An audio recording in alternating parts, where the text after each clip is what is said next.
वालेकुम बच्चों, उम्मीद है कि आप लोग सब बहुत खैरियत से होंगे। अब हम पहले वाले जो वीडियोस हैं उनमें मैंने चैप्टर नंबर 1 की एक्सरसाइज और न्यूमेरिकल करवाई थी। अब इंशाल्लाह हम लोग सेकंड चैप्टर की तरफ मूव करते हैं। अगर आप लोगों को कोई भी कन्फ्यूजन है या कोई भी टॉपिक आप लोगों को समझ नहीं आती, काइंडली मुझे ना नीचे कमेंट में लिख दें ताकि मैं उसके ऊपर वीडियो बना के आप लोगों को एक्सप्लेन करूँ। अब हम चलें, ये तो हो गई बात। अब हम नेक्स्ट करेंगे इसके शॉर्ट क्वेश्चन आंसर, ठीक है। तो सबसे पहले हम लोग इसके शॉर्ट क्वेश्चन आंसर देखते हैं। तो ये आ गया हमारा फर्स्ट क्वेश्चन, ठीक है। अब इस क्वेश्चन के मुताबिक क्या है, in the park children are enjoying a ride on Ferris wheel, what kind of motion of big wheel has and what kind of motion the rider have, ठीक है। तो हमने दो चीज़ें बतानी, एक फेरिस व्हील की जो मोशन है वो बतानी है और जो इसके अंदर राइडर्स बैठे हुए हैं उसकी मोशन है वो बतानी है, ठीक है। फेरिस व्हील कुछ इस तरह का होता है, एक मिनट। तो ये हमारा एक फेरिस व्हील आ गया, ठीक है, और ये बीच में एक सर्कल होता है। ये इसके साइड्स हो गए और यहाँ इसके ऊपर डब्बे डब्बे बने होते हैं, ठीक है। ये हमारा फेरिस व्हील है, ठीक है। अब क्या है कि हमने क्या बताना है, इस बड़े व्हील की बतानी है और इन डब्बों में जो लोग हैं उन राइडर्स, ये समझो एक बंदा यहाँ बैठा है, ठीक है, तो इनका मोशन हमने बताना है।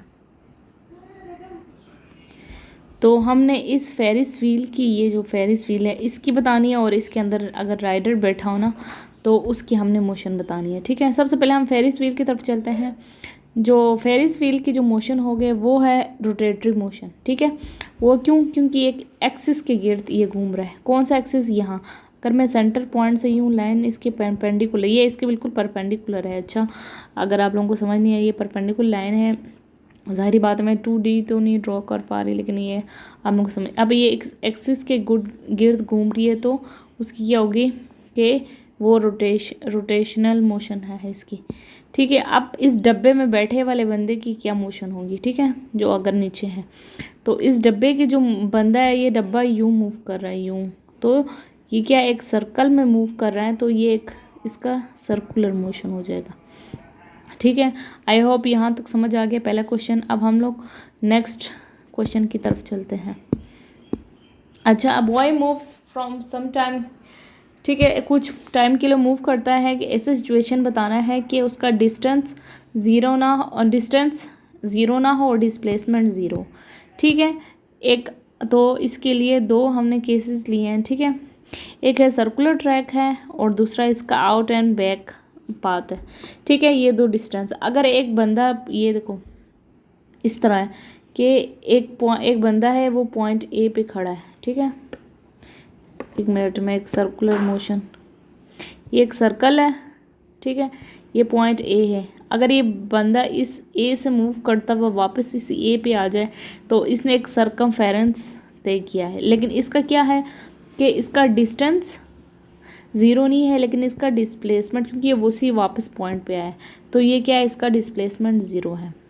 अच्छा, एक और अब नेक्स्ट है आउट एंड बैक पाथ। इसमें है एक बंदा ए पॉइंट पे है और वो बी तक मूव करता है, ठीक है।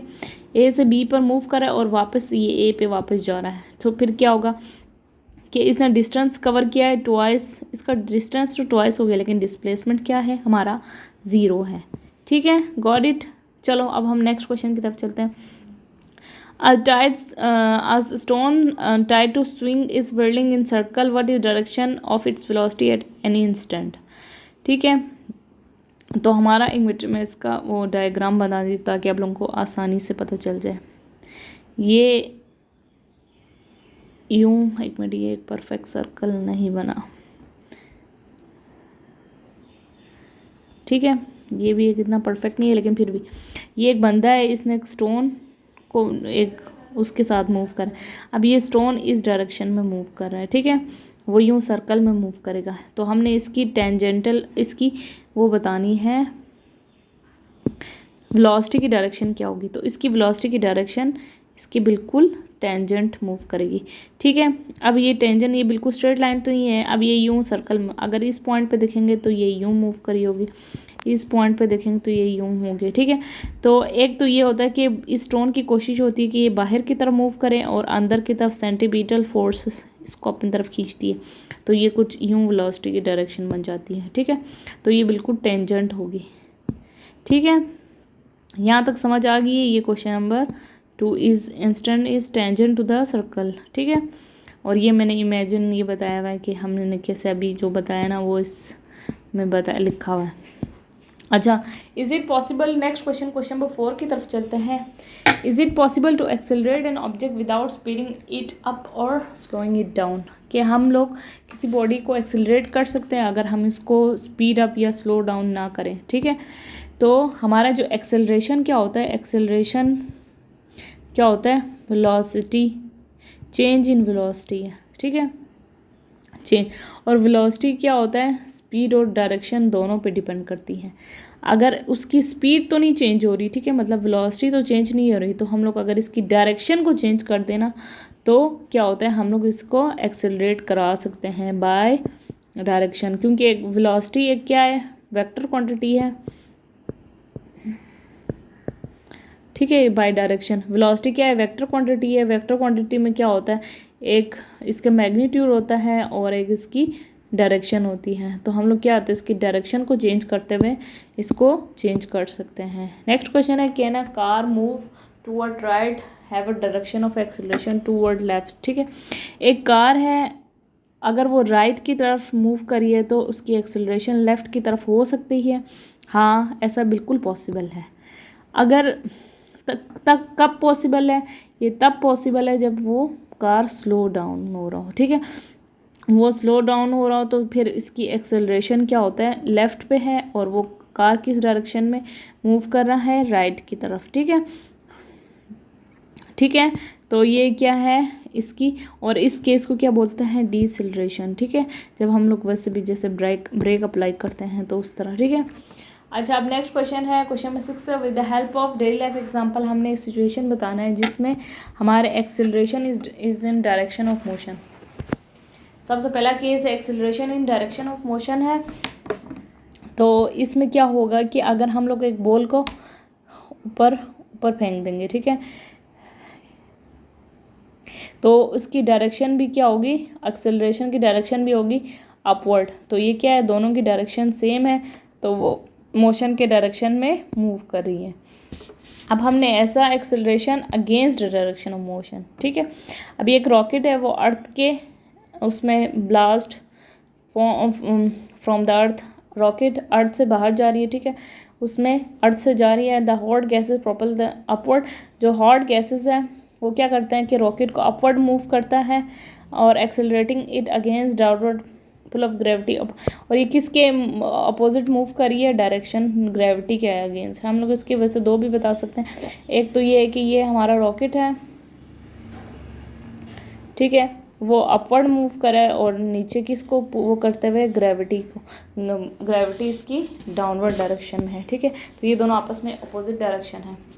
अब हमने ऐसा सिचुएशन बताना है जिसमें ज़ीरो एक्सेलरेशन हो लेकिन बॉडी फिर भी मूव करे हो, तो ठीक है। तो जब हम किसी कांस्टेंट स्पीड के साथ मूव करते हैं किसी फ्रिक्शनल लेस जगह पे, जैसे कि हम हाईवे पे अगर कार जा रही हो, ठीक है, तो वो डायरेक्शन एक ही इसकी स्पीड रहती है।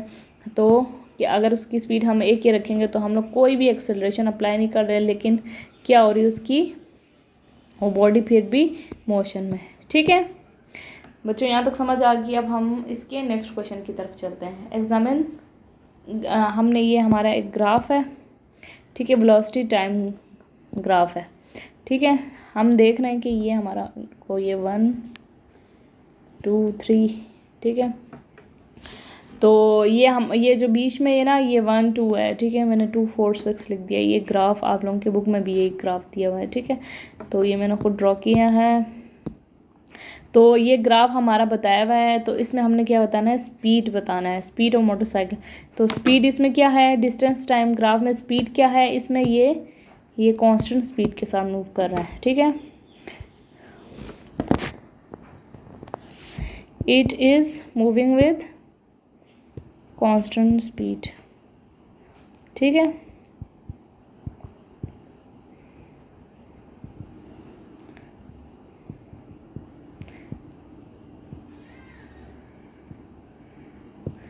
कांस्टेंट स्पीड या यूनिफॉर्म स्पीड।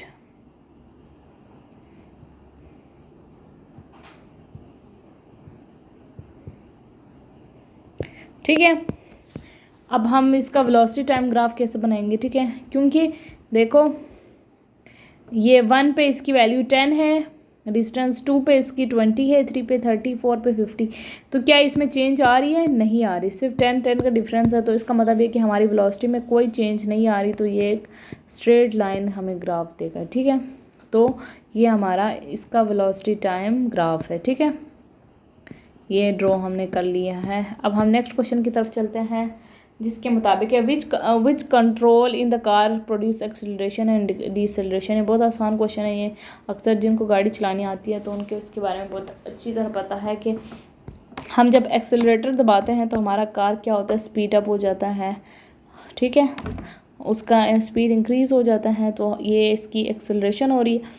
और ब्रेक पैडल, अगर हम ब्रेक अप्लाई करते हैं गाड़ी के अंदर, ठीक है, तो फ्रिक्शन की वजह से गाड़ी के व्हील्स रुक जाएंगे और इसको कहेंगे डिसेलरेशन। तो एक्सेलरेशन हम लोग पैडल से करते हैं, एक्सेलरेशन पैडल से, और ब्रेक पैडल से इसको डिसेलरेट करते हैं। ठीक है, अब हम इसका क्वेश्चन नंबर 9 की तरफ चलते हैं। अच्छा, इफ़ 2 स्टोन ऑफ 10 किलोग्राम और 1 किलोग्राम को 1 किलोमीटर हाई हमने टावर से नीचे फेंका है। ठीक है, तो कौन सा पहले जाके हिट करेगा ग्राउंड को, और कौन सा पहले हिट करेगा, और कौन सा ग्रेटर वेलोसिटी के साथ हिट करेगा। ठीक है, हमने एयर रेजिस्टेंस को इसमें निगलेक्ट करना है। एयर रेजिस्टेंस नहीं है कोई भी एयर रेजिस्टेंस। जब एयर रेजिस्टेंस नहीं होगा तो फिर क्या होगा कि हमारे दोनों जो बॉडी मूव करी है ना, वो सेम वेलोसिटी के साथ मूव करेगी। ठीक है, प्रिंसिपल ऑफ गैलीलियो के मुताबिक अगर कोई भी एब्सेंस ऑफ एयर रेजिस्टेंस होगा, ठीक है, ग्रेविटी भी इसमें शामिल नहीं होगी। मतलब है कि इसे तो ये किस उसमें अगर एयर रेजिस्टेंस ना होगा तो दोनों सेम स्पीड, इसमें इसकी मास पे कोई फ़र्क नहीं पड़ेगा। ठीक है, तो गैलीलियो का जो वो था लॉ ऑफ फॉलिंग बॉडीज़ है वो इसके ऊपर अप्लाई होगा। ठीक है, ये सिर्फ कन्फ्यूजन के लिए। और कौन सा पहले लगेगा हिट, तो दोनों सेम टाइम पे बिल्कुल ग्राउंड को हिट करेगा। ठीक है, कोई पहले कोई बाद में नहीं होगा, दोनों साइमल्टेनियसली हिट करेगा। ठीक है, तो ये दोनों की वेलोसिटी सेम है और सेम टाइम पे लगेगी। अब हम इसका लास्ट क्वेश्चन करते हैं कि 100 ग्राम बॉल को रेस्ट से हम लोग रिलीज़ करेंगे और अगर दूसरा बॉल को हम लोग 10 मीटर वेलोसिटी के साथ, तो किसकी एक्सेलरेशन ज़्यादा होगी। अगर हम इसमें भी एयर रेजिस्टेंस को इग्नोर करें तो क्या होगा कि इस पर भी गैलीलियो लगाएगा, ग्रेविटी इसमें कांस्टेंट है, क्योंकि एयर रेजिस्टेंस नहीं होगा तो कांस्टेंट जी लगेगा, और मास पे वैसे भी डिपेंड नहीं करता। तो हमारे जो बॉल होगा जो रेस्ट और ये 10 मीटर सेकंड के साथ जो मूव करे होगी, दोनों की एक्सेलरेशन सेम हो जाएगी। ठीक है, तो इसका आंसर हमारा क्या होगा कि दोनों की एक्सेलरेशन सेम होगी, किसी की भी ग्रेटर नहीं होगी। तो आई होप यहाँ तक के लिए काफ़ी है, हमारे शॉर्ट क्वेश्चन पूरे हो गए। और thank you very much for watching my video. अगर आप लोगों को कोई भी क्वेश्चन है तो प्लीज़ मुझसे पूछ लें, मतलब कमेंट में पूछ लें। और कोई भी कुछ भी नहीं समझ आता तो जो चीज़ जहाँ कन्फ्यूजन है तो आप वहाँ मुझसे पूछ लें और कमेंट में लिख दें। और आप अगर आप लोगों को मेरी वीडियो अच्छी लगे तो आप लोग सब्सक्राइब करें। Thank you very much. अल्लाह हाफिज़।